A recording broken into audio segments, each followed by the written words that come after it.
Good evening, folks, and welcome to the horror.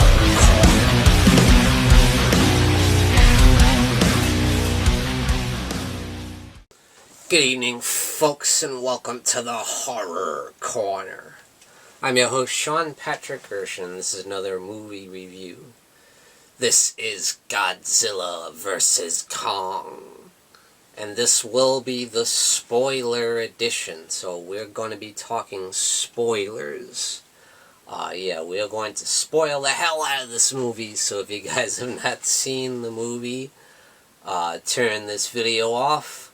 You can go and watch my spoiler-free review. And when you're done watching the movie, you can go and watch my spoiler-filled review. Because, I gotta talk about some of these things that kind of, eating at me, that I wasn't able to talk in my last review. So, let's get into it a little bit more, shall we? So, Godzilla vs. Kong came out in March 2021. It was originally supposed to come out November of last year, but the whole COVID-19, obviously so many movies got delayed because of that, and I finally made the trek out to the movie theaters. It's my first time because I could not wait to see this movie on the big screen. It wasn't going to cut it for me going to see it on the streaming services, I gotta see this big, huge epic the way it was meant to be seen, and going to see it in the theater, that's exactly the feeling I had. Man, I'm so glad I went to see this in the theater and not at home on the streaming service. So that's the best thing I could say about this movie, is go see it in the theater, if you want to see that fantastic action and the amazing kaiju battles between Godzilla and Kong, of course.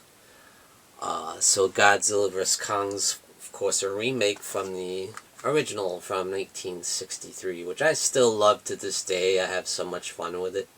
But obviously, back then, they didn't have the special effects that we do today, But I do like that this film does pay homage to that original film from 1963. It's got a lot of callbacks, like when King Kong is taken from Skull Island on the big aircraft carrier ship there.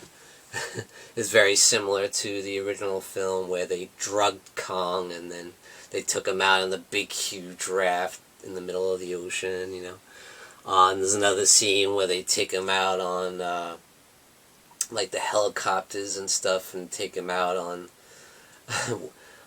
using this big net thing, which was similar to the way they took Kong in the original movie with, the big balloons and the big hot air balloons, which was kind of fun. I still enjoy the original, but obviously this is the bigger, the better movie, overall. Although the plots definitely gets convoluted at times, and some people might be turned off by that, because there's so much going on with the plot in this movie, and there's a lot of heavy-duty sci-fi elements. One plot being Millie Bobby Brown's character from The King of the Monsters, who is the daughter of Kyle Chandler's character, who works for the big,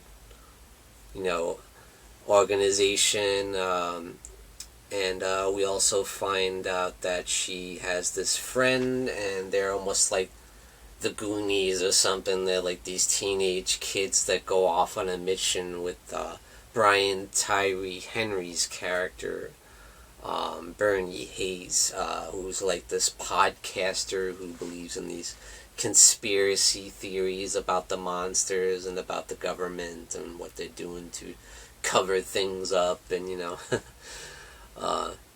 which is kind of fun. They go off on this big mission to find out what's going on with this Apex organization. It seems like they have some secrets going on, some serious technology that they're not telling everybody about, So they go off on the mission to the Apex headquarters, and they try and kind of break in to find out what's going on.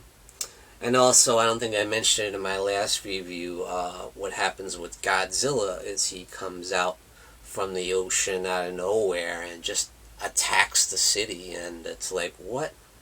Why is Godzilla attacking the city now? And he's like leveling the place, and it seems like he's almost fixated on the Apex organization. He has a reason for his rampage, because he knows kind of what's going on there. And apparently they set him off, The Apex organization almost kind of like coaxed him into it, They brought him back from the depths, and, and they triggered him to attack the city. And that's why they kind of try and get Kong to kind of, intervene and take him, so that we see Kong at Skull Island, and the Rebecca Hall's character is kind of like a Jane Goodall type. It talks to the animals, talks to the gorillas, and can talk to Kong, as well as her adopted daughter there, who has a lot of great scenes and exposition with Kong, and they do sign language because she can't hear. She talks through sign language, and it's kind of funny. You even see Kong doing a little bit sign language, like saying home, like I think he actually says home, like like, what? Kong talked?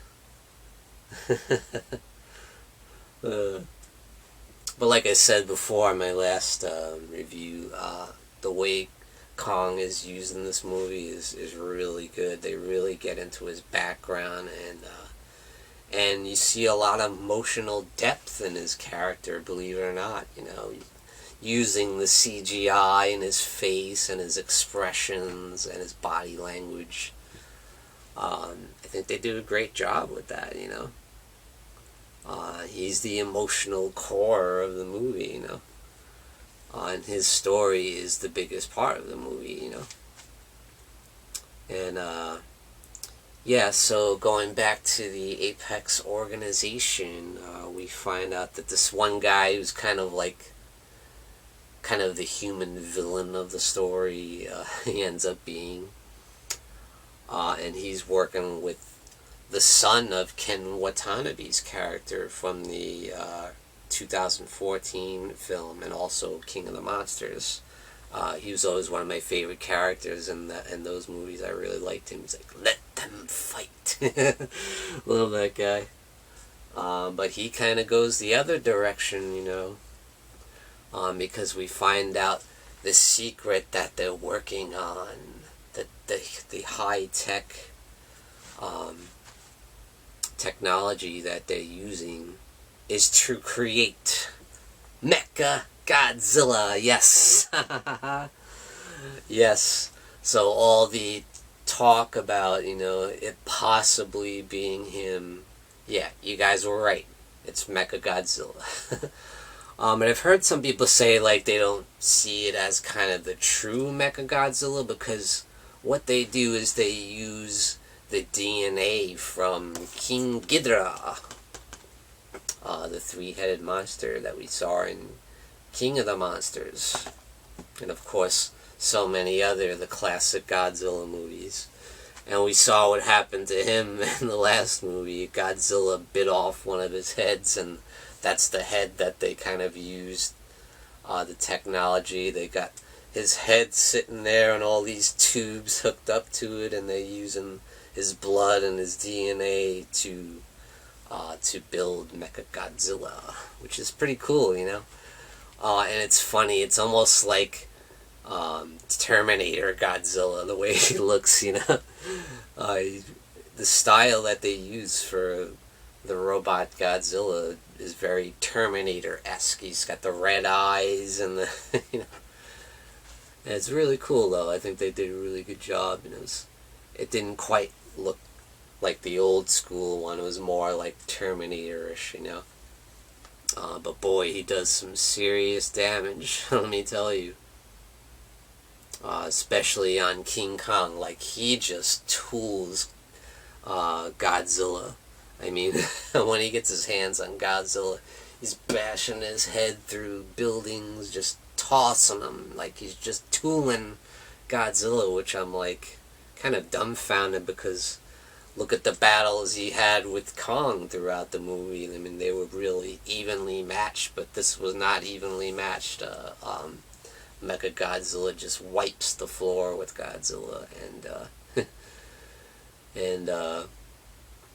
and a lot of people might have predicted what would happen in the film when it comes to Mechagodzilla's character, and a lot of people kind of figured that out, and you were right about that too. So it was kind of predictable in that sense, is that Kong teams up with Godzilla to take on Mechagodzilla, and they both go at it with Mechagodzilla to take his ass out, and it's pretty awesome.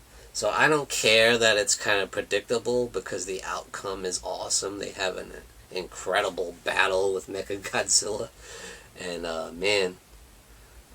Kong definitely rips him a new asshole, like just stomps on him. He takes his arm off with his big battle axe thing with the energy source that's almost like Godzilla's atomic breath coming out of there, like it's like nuclear, this battle axe that Kong has, and he just takes Mechagodzilla's arm off, takes the other arm off, swings it on his chest, like, and he like rips his head apart and like chomps on it. And he's like triumphant, he holds his head up in the air. Really awesome. So I like the way they did Mechagodzilla, and I can see where some people, like the hardcore fans, might be like, oh, this isn't like the true Mechagodzilla, but in the sense where his power came from King Ghidorah, but I thought that was a cool way to do it. I mean, how else were you going to do it, just a giant robot.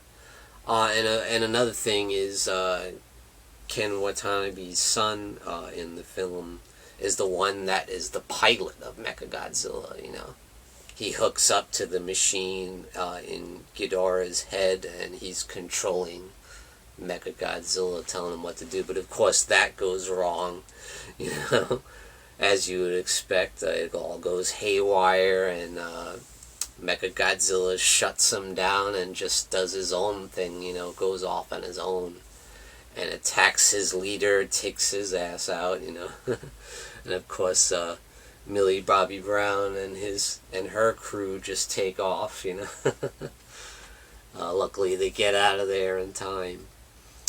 So yeah, going into the different plots in the film, that was another huge plot, is the whole Mechagodzilla thing with the Apex organization, and then of course the journey of Millie Bobby Brown and crew, and like these teenagers teaming up with Brian Tyree, the conspiracy theorist, podcaster dude. And there's a lot of comic relief in that aspect too. And then you got the journey to the center of the earth type storyline going on with and then the whole subplot with Kong getting the big battle axe from the Earth's core, where his origins lie, where his ancestors came from, where he came from. He kind of finds all that out, which was pretty cool. But like I said, that kind of reminded me of the Avengers Infinity War plot there, where he's trying to get the Stormbringer axe to take out Thanos. I could not help but think that. I mean, I don't know how you could not. There's no way that they didn't get influence from that movie. But it was cool anyway. None of the things kind of deterred me from the movie. It never took me out of the movie at any point. I was always interested, even though the plot gets a little convoluted at times. I was never bored. I was always invested in the film, even though some of the human characters can be kind of annoying. Probably not to the point of King of the Monsters, but still, I didn't see a need for some of them, but it definitely keeps you entertained throughout. It's like this wild sci-fi ride, you know, and then you get these big giant monster battles, and that's really what makes it worth it. And they put all the effort into King Kong and Godzilla and their fight, and of course the fight with Mechagodzilla, and it's just keeps you entertained, it keeps you invested, you're never bored, it's pretty well paced. There is a point where it does slow down a little bit, with the Kong scene when they're going down to the Earth's core. It kind of does slow down a little bit. But it's never boring. I never find this movie boring at any point. I always felt like the plot moved along pretty quickly, and you're always invested, and you always want to know what's going on and what is going to happen next. And getting into the battles with Kong versus Godzilla, it is kind of like a round one where where King Kong takes on Godzilla, you know, in the ocean, and they battle underwater. But you know, obviously that's Godzilla's strong point. He is at home in the water, you know. So he wins the round one, and then you get round two. Kong gets the battle axe and like nails Godzilla with it, and boy, do they really go at it. And it's like round 1, 2, he wins this round, Kong wins this round, Godzilla wins this round. But in the end, I was thrilled at who the victor is, and I'm not going to tell you who it is, but I was like, yes, that is awesome. And the way they did it was so cool. Like I said, my favorite part is when they square off, when they look each other in the face, and they're like, "Raw!" And Godzilla's like, "Raw!" That was the best, man. I love that. But such a fun movie, such a great popcorn film all the way. Grab your big bag of popcorn and your big ass soda and your M&Ms or whatever candy, and just have a blast, because this movie is so much fun. And yeah, it's definitely my favorite so far in the MonsterVerse, and it just delivers in so many aspects. And I think Adam Wingard did a great job with the direction. I think the cinematography is beautiful, even though a lot of it's CGI. It's still like beautiful settings, you know, everywhere. And I love the fact that you see the fights take place in all these different huge epic settings, you know, and it's beautiful to look at. Like I said, it's eye candy. You can't take your eyes off the screen anytime the monsters are on there, and you're intrigued at the settings that they're in as well. So excellent movie. I thought it was such a blast. Yeah, once again, the human characters are kind of annoying at points, and sometimes their plot is a little bit convoluted, but it never takes me out of the movie. I'm always like ready to see those big battles, because I know what's coming up, and it just delivers on all fronts. And yes, I give Godzilla vs. Kong 2 devil horns way up, and thank you for joining me for this spoiler-filled review, and thank you for joining me, Sean Patrick Urshan, in the Horror Corner. Tune in and stay scared.